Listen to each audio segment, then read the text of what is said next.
इस बात का फायदा उठाकर क्रीचर्स ने उन पर हमला कर दिया था। इस बार क्रीचर्स बहुत ही ज्यादा थे जिन्हें संभाल पाना बहुत मुश्किल था। इसलिए ग्रूनर और डेविड छिपने के लिए लाइट कैबिन में घुसते हैं, जिस दौरान एक क्रीचर ग्रूनर के पैर पर हमला करके उसे घायल कर देता है। यहाँ दोनों बैठ जाते हैं और अपनी मौत का इंतजार करते हैं, क्योंकि उनके पास कोई दूसरा रास्ता नहीं था। लेकिन तभी सुबह हो जाती है, जिससे सभी क्रीचर्स समुद्र में चले जाते हैं। इस वजह से उनकी जान बच जाती है। इसके बाद एनरिस ग्रूनर के घाव को चाट कर ठीक करती है। तब डेविड ग्रूनर से कहता है कि अब हम उनके एक भी हमले को नहीं झेल पाएंगे, क्योंकि हमारा राशन और गोलियां खत्म हो रही हैं। कुछ दिनों बाद डेविड को एक लॉकेट दिखाई देता है, जो कि किसी ने क्रीचर की कब्र पर रखा था। इसी बीच उसे एक शिप नजर आती है, इसलिए वो जल्दी से फ्लेयर गन लाकर उसे चलाने लगता है।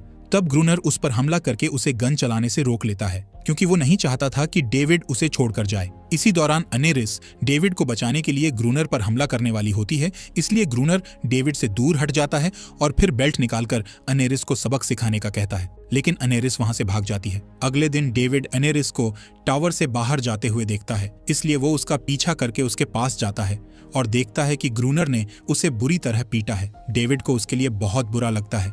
तभी वो अनेरिस को हड्डी से बनी एक छोटी बोट दिखाता है, जिसे उसने बहुत मेहनत से बनाया था। इस बोट को देखकर अनेरिस डेविड को एक पुराने बोट के पास ले जाती है, जिसे देखकर डेविड खुश हो जाता है और ग्रूनर को इस बारे में बताता है, जिस पर ग्रूनर कहता है कि मैं पहले से ही इस बोट के बारे में जानता था। कुछ साल पहले यहाँ पोर्चुगीज लोगों की शिप तूफान की चपेट में आकर डूब गई थी। तब उस शिप के लोग बोट लेकर किनारे पर आए, लेकिन क्रीचर्स ने उन्हें मार डाला।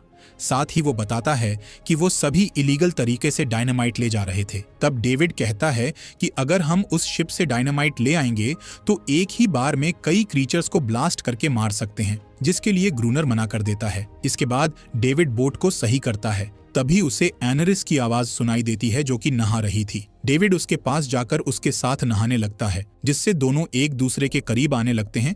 ये सब ग्रूनर भी देख लेता है। जब डेविड टावर में होता है, तब ग्रूनर उसके पास आता है और कहता है कि मैंने अपना इरादा बदल लिया है। अब हम शिप के पास जाकर उससे डायनामाइट लेकर आएंगे। जिसके बाद दोनों शिप के पास जाते हैं, जहां डेविड मेटल डाइविंग सूट पहनकर समुद्र के अंदर जाता है और डायनामाइट ढूंढकर उन्हें बोट पर भेज देता है। इसी बीच डेविड के पास क्रीचर का एक बच्चा आता है, लेकिन वो उसे कुछ नहीं करता और वहां से चला जाता है। यहाँ डेविड भी किसी तरह सूट निकालकर बोट पर वापस आ जाता है। अब दोनों सामान लेकर टावर में आ जाते हैं, जहाँ चेक करने पर उन्हें एक बॉक्स में सही डायनामाइट मिल जाते हैं, जो कि पानी में गीले नहीं हुए थे। इसके बाद ग्रूनर और डेविड टावर के चारों तरफ डायनामाइट लगा देते हैं और रात में उन क्रीचर्स का इंतजार करते हैं। पर इस रात क्रीचर्स नहीं आए थे। इस आइलैंड पर सर्दी बढ़ने लगती है, जिस वजह से यहाँ बर्फ गिर रही थी।